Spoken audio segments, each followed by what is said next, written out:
Hello pioneers and everyone! Let's discuss a very wrong way to play Nomadic early game without an actual factory. That's a bit weird choice for a factory builder game, isn't it? Like, the game guides you to build a factory, produce parts, and you just say, nah, you are an action adventure now. When you try to do something like that in other games, you usually hit a wall, figuratively, sometimes literally, though the wall may or may not be visible. In this video I will discuss the confluence of factors that make the strategy viable, its pros and cons, and how to execute it. Satisfactory is a game of belts. The player is expected to build automated production lines and spend their products to progress through milestones, space elevator stages, and half of the research tree requirements. But the game also sports an exploration aspect. That's where the other half of the research comes from, and after all, factories need raw resources, and so you have to find resource nodes. Now, explorers soon discovered that the map is dotted with crash sites. Each crash site contains a hard drive which unlocks an alternate recipe or inventory space, so they are very worthwhile just for that. Most crash sites also contain various seemingly random scavengeable parts, the purpose of which in game design sense is unclear. Maybe it's just flavor. Let me explain. You are taught to build production chains, so when you need some part, you think about securing an endless supply of it. Also, without an external knowledge, a new player can't really predict where specific parts may be found. In fact, any parts collected randomly just tend to become a dead weight in players' limited inventory. I said seemingly random, didn't I? Indeed, crash sites follow a rule. The harder it is to access, the higher tier parts it contains. Also, the parts don't change between games, so if someone made a route, you could follow it. I made a route. The idea of Nomadic early game is to postpone serious factory building until after many quality of life improvements are unlocked. We don't get to skip any meaningful factory building, since the early factory either feeds into the more sophisticated mid-game factory and/or it supplies you with low-tech building materials that you need all the way into the endgame. Why chase quality of life improvements? Not gonna lie, the building ergonomics of Satisfactory are sometimes less than satisfactory. In contrast, in Factorio's 2D glory, everything is snappy, you place stuff exactly where you point at, and what you see is what you get. In Satisfactory, the depth perception tends to be an issue. It is often a challenge to convince the game to place a piece in a specific spot, and belts can become disconnected even though they are aligned exactly. Look at this numpty of a constructor. I rebuilt it in the same place, but each belt is now technically and well practically disconnected. With that in mind, whatever quality of life the game offers I will take as soon as possible. There's another thing. Many locations in the game are designed with on-foot traversal in mind. But if you explore them in mid-game or later, you'll have jetpack and other tools to bypass the challenge. Of course, we usually don't like FPS platforming, and fortunately the traversal challenge usually does not involve jumping. There's usually a reasonable path to follow. For better or worse, my route contains some platforming and I just cheese it with the power of the build gun. My route takes 3 hours. It blasts through the onboarding phase and goes straight to alien power generator, dimensional depot, overclocking, amplification and the designer. Last but not least, it includes 14 summer sloops and 20 hard drives. I have not specifically marked Mercer spheres and slugs, but in my proof run I got 15 of the former and 10 of the latter. You know, all those collectibles would probably take me 3 hours of blind normal approach gameplay anyway. Let's see the route now. Doesn't it bother anybody that the strap on the build gun is being pulled in the wrong direction? Anyways, this is an onboarding start as our fix-it forefathers have intended, and obviously if you skip onboarding then you save the parts that you would spend on the onboarding milestones and you actually get some extra parts to start with. So that will lead to some optimizations in the run. Right off the bat I collect a barrel nut, my healing consumable of choice. I don't want to waste inventory space with the other healing items, and barrel nuts seem to be the most plentiful. It's very important to keep them stocked, because if you die without a hub deployed, it means you respawn in the starting location, which can be far away.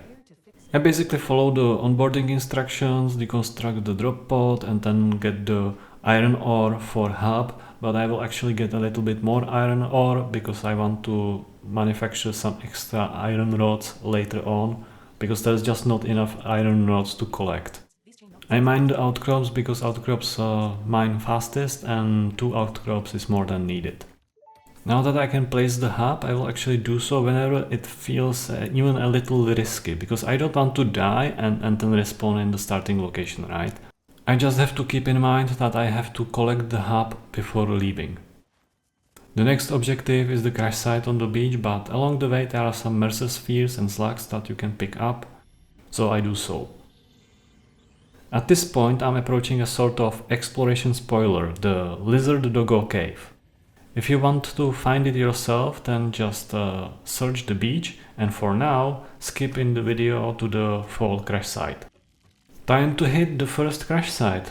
This one doesn't have anything fancy for unlock requirements, so you just open the freighter and get the hard drive. And it's a good example of not picking up all the parts that are scattered around it. We literally need just one, the motors. Everything else will be dead weight, especially now when our inventory space is very limited. I made a gamer move there. Instead of frantically eating barrel nuts to keep myself alive, I just died and respawned, with some health and brief invulnerability. And this is the Lizard Doggo Cave. I start with whacking this hatcher because it has a tendency to send its annoying flies at me when I'm navigating the ledge above it. Once it is sufficiently dead, I proceed to loot the bottom nest, which contains only some parts, and then the top nest, which actually contains the roller boots, which significantly increase our mobility.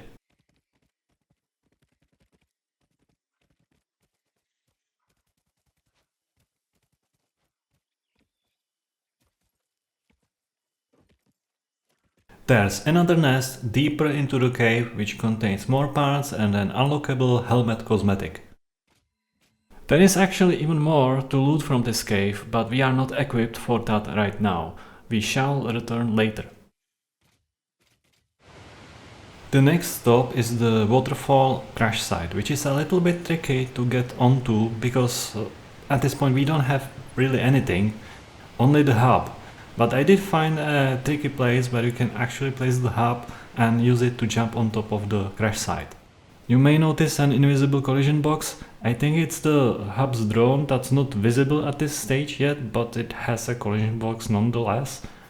Just don't blow your nose. The next crash site is to the east on a cliff, and the only complication is that we don't have the part required to unlock it. But that part lies right there, so just pick it up and don't question it, I guess. Anyways, we are approaching our first summer sloops. They are located on and next to the sea cliff. Actually, I just assume there is sea down there below in the chasm. Whatever you do, don't slip and fall into the chasm. Normally your death crate will appear on the last surface you touched, but there are also some ledges down there, and if it appears there, well, that will be very hard to get.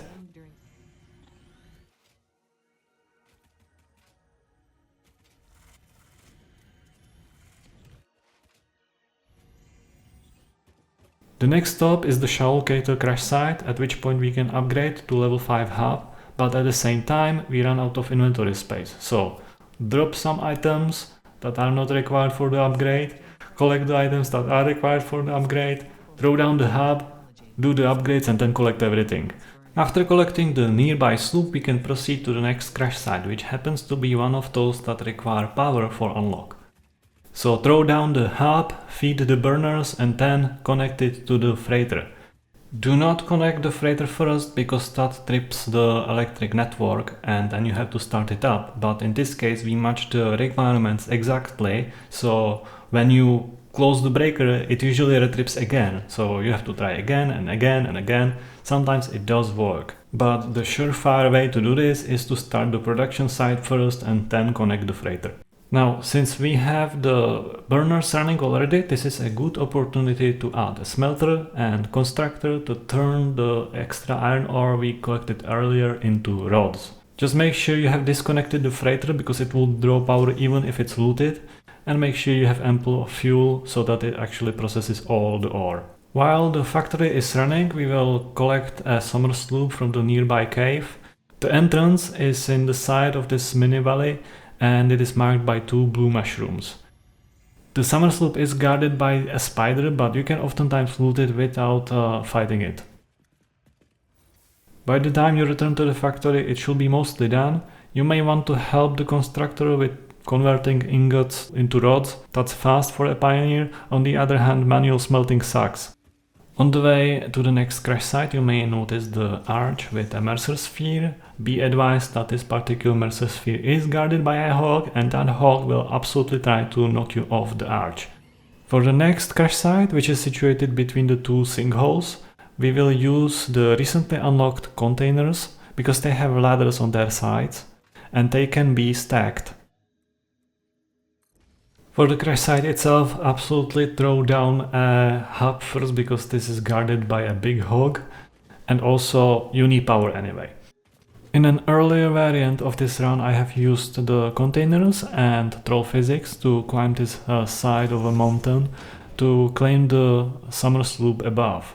But the climb is time consuming and as dangerous as the poisonous spider that guards the summer sloop, so I advise against it. Anyways, the next few objectives don't involve anything new, you just have to backtrack a little bit and then bypass a passage filled with poisonous gas, then loot a crash site and collect a summer sloop from a cave full of spiders, and then you upgrade to level 6 hub.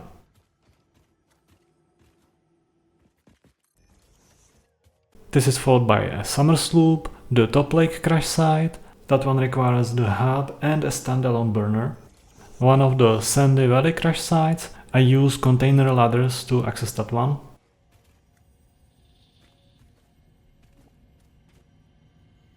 And a summer sloop in the sandy valley itself. And then we reach the crash site east of the Doggo Cave. Now that one is a little bit more nuanced. You have to collect the on-site stators to unlock the freighter, but then drop them because they would only waste inventory space. But more importantly, when you go west to the Lizard Doggo Cave, avoid the passage that's directly west, because that one is filled with poisonous gas, and it even renders a little bit late, so you might take damage before you realize what's happening. Just avoid it by going south a little bit. Now you may ask, why do we go back to the Lizard Doggo Cave? Well, there's more loot, but it's way harder to access.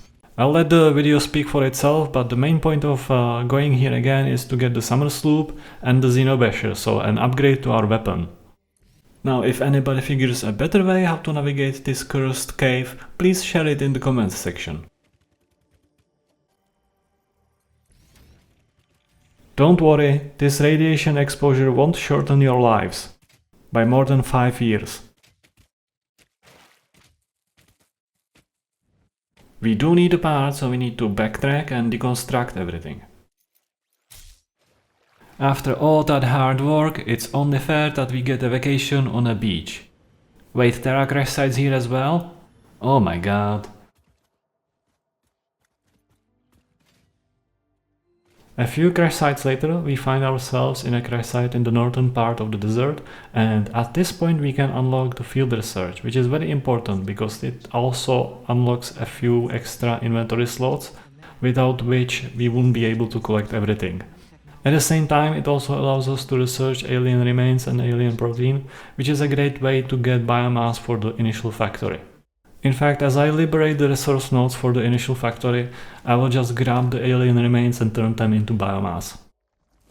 Now, how did I pick the initial factory location? Well, it needs to be close to the route, it needs to have iron, copper and limestone, the basics, and it also needs to have the SAM ore, which is used for quality of life improvements. This one also features a lot of coal, which is useful, it's the next resource you need for progression. And there's also plenty of water, so you can run coal power plants using that coal. Unfortunately, there are some cliffs here that are quite annoying to climb, so I throw down some extra bells to make the navigation easier. And then I proceed to set up a wire production line which ends in a storage container for obvious reasons. Wire seems to be the bottleneck that I hit first, so that's why I start with it. The next bottleneck is the SAM ore, the refined SAM. That one is actually in the cave, and that cave is full of spiders, so let's clear them first. There's also a summer sloop in there, so I just grab it. And I won't say no to the spider biomass. The next step is iron production line. That's the next bottleneck, but not a huge bottleneck. We will only run that line for a while and then switch it to iron rods. There is a special bit here, so the smelter cannot handle all the ore coming out of the miner, right? But we cannot split it yet, so what we do is we put a container storage in between, so that will buffer the extra ore. It's in fact a pure node, so there's a lot of ore.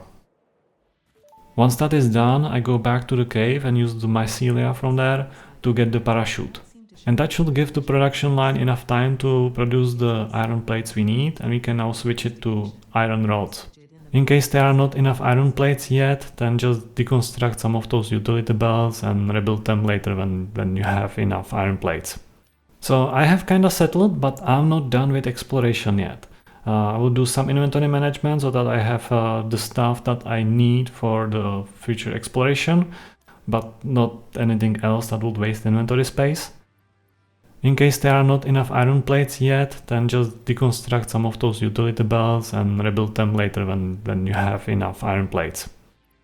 Before we set out, this is a great opportunity to start decoding our first hard drive, because that locks out MAM for 10 minutes. But in the next more than 20 minutes we won't need any other research, so it's fine. Also, because of where we are progression wise, there are only 4 potential options, and one of them is 6 inventory slots, so that one is guaranteed to show up in the first 2 hard drives. For those crash sites that require electrical power to unlock, we will rely on standalone burners, and in fact for the first one we have to pick up the on-site iron rods in order to be able to build those burners. There's also on-site solid biofuel that we use for fuel. You may notice that the solid biofuel is not highlighted as a fuel for the burner, but it works anyway. In contrast with previous exploration, this time we grab almost anything that's not bolted.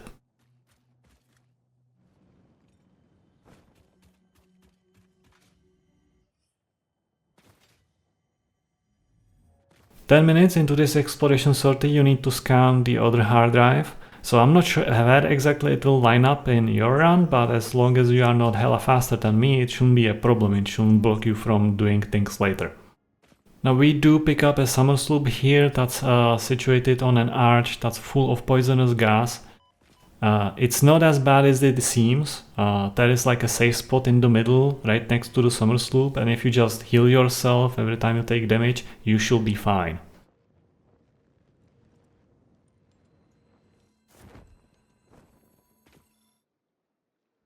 Once we return to the base, of course, drop off stuff and check fuel levels.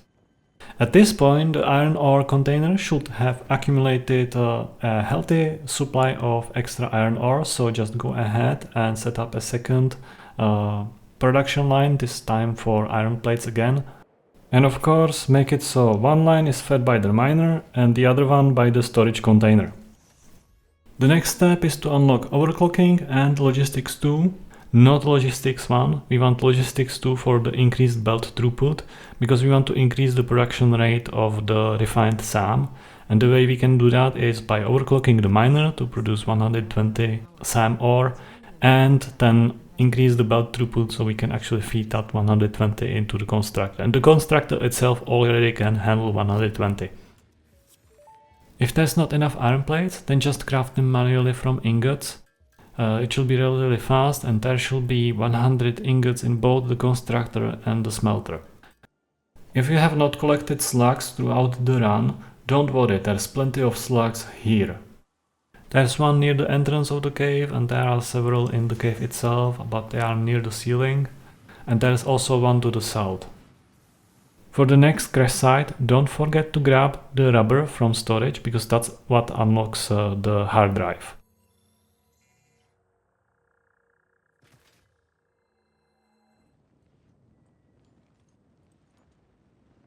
And yes, the computers and circuit boards are an absolute bitch to loot from that crash site. They blend with the vegetation like no one's business.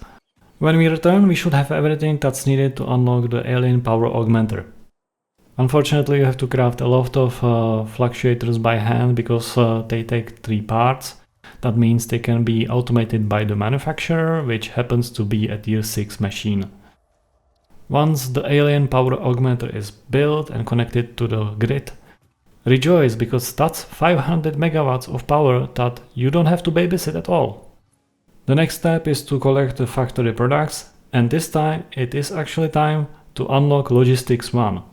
And since we also have plenty of power, we can now build full production of T1 parts. So that's iron plates, iron rods, screws, wire, cable and concrete. And for concrete we want 3 constructors and overclocked miner because we will need a lot of concrete. We will also need a lot of wire and cable. So that's 2 smelters feeding a pair of constructors each that produce wire, and one of those pairs then feeds into cable constructor. No overclocking is required. Once that is all set up, there are 2 more crash sites to loot and they both require power to unlock. And the easiest way to satisfy that requirement is just to bring cables from the base. Just don't forget to disconnect the power from the freighter, otherwise it will pull power forever. In fact, I have disassembled the power lines entirely because the resources were that tight. There is this summer sloop that I have neglected to collect. It's on this stone column near the base, and you can just glide over there as you return from the craters. Once you return, you should have enough to unlock the dimensional depot, including personal dimensional depot uploader. Now, just so you know, you have to actually upload something using the dimensional depot uploader machine before you can use the personal uploader, because until you do so, you won't see the UI. Now we are really close to finish. Unlock the part assembly milestone, of course collect parts from the factory as needed, and throw down 4 assemblers. And set them to produce smart plating, which is the objective of phase 1 space elevator. Now you will need 50 smart plating, which requires 50 reinforced plates and 50 rotors. Just divide that evenly into the assemblers and you should be good. Let's give those assemblers some time to craft the stuff by looting the last crash site. It's the peak above the base. In particular, we need the module frames from there.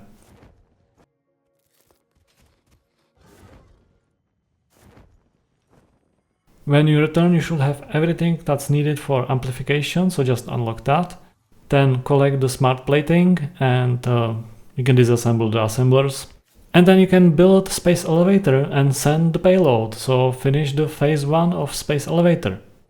The last quality of life unlock is the designer, so you need a lot of concrete for that one, so just disassemble the space elevator again and get it.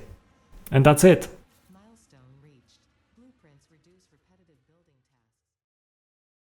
Now that I have shared my route, how did I figure it out? Well, I used satisfactorycalculator.com. It has an interactive map that can load your save. There is an option to show part pickups. The only catch is you have to visit the crash sites in the game in order for the parts to spawn and be recorded in the save file. I have also created a spreadsheet to help me track the loot and requirements and export the split segment names which serve as instructions. Please see the links in the video description. Hey, did I take a wrong turn? I was supposed to go to an assembler for body assembly, but this looks like a different machine. I wonder what it does. Oh crap.